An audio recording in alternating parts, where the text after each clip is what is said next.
Just a quick throwback to Budapest. We ended up getting the 72-hour travel card, and that was 4,150 forint, which is about 11 US dollars today. So that's what we use for public transportation in Budapest.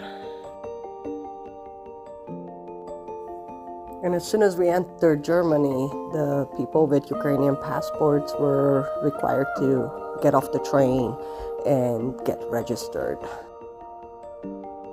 Our train ride to Munich, Germany was about 7.5 hours, and we chose a late night train so that we save on lodging. We left our backpacks at the train station and off we went to this 200-hectare palace called Nymphenburg Schloss, a summer residence of the Bavarian royal family, 1664, when it was built to celebrate the birth of Maximilian II Emmanuel. This Baroque palace started as a simple villa and later it expanded under different rulers and architects, blending the Baroque, Rococo, and Neoclassical styles. The palace is almost famous for its expensive gardens laid out in French and English styles. So when in Munich, you must stop at this most visited palace. And remember to walk Valhalla Street.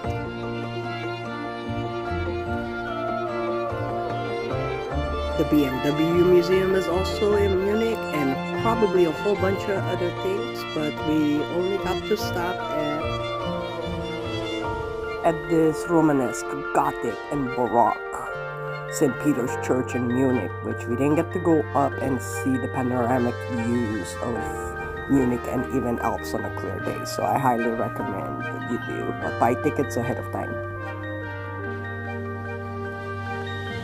We did get to go into Frickenkirch, the Cathedral of Our Dear Lady, that has the devil's footstep in it. Ah! According to the legend, the devil left his mark when he realized the church had no visible windows from his point of view. Emperor Ludwig IV's tomb is an impressive monument made of black marble with bronze figures created in the 15th century that we just saw a couple seconds ago. And when in Germany or Austria, you must try the Wiener Schnitzel. The Wiener refers to Vienna, where the dish originates, and Schnitzel means cutlet in German. You can order veal, pork, or chicken. They're breaded and fried. And of course, I had to spend a bunch of money at my favorite store, Mammut.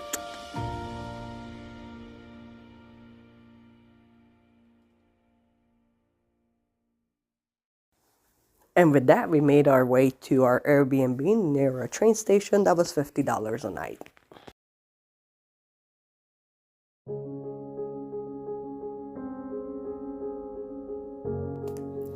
Our second city in Germany was Cologne, also known as Koln, a 2,000-year-old city right next to the River Rhine.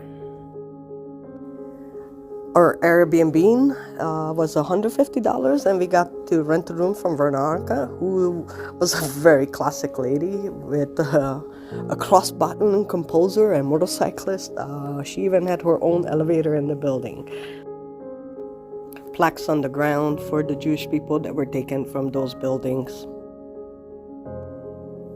During our 2-day stay here, from where we adventured to the Netherlands and Luxembourg, we passed this twin-spired Cologne Cathedral. It was also known for its gilded medieval reliquary, and right next to the river.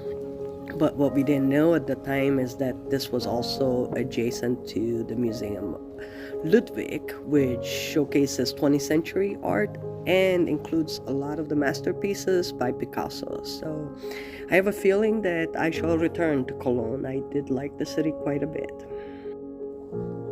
The Cologne Cathedral, a UNESCO World Heritage Site, was constructed in 1248. It took almost 600 years to construct, and it's one of the largest and most famous Gothic cathedrals in the world, considering that it houses the relics of the three wise men who were brought to Cologne in 1164. Up next is Luxembourg, one of the smallest countries in Europe. And it's about the same size as Rhode Island in the US or Singapore 2 times.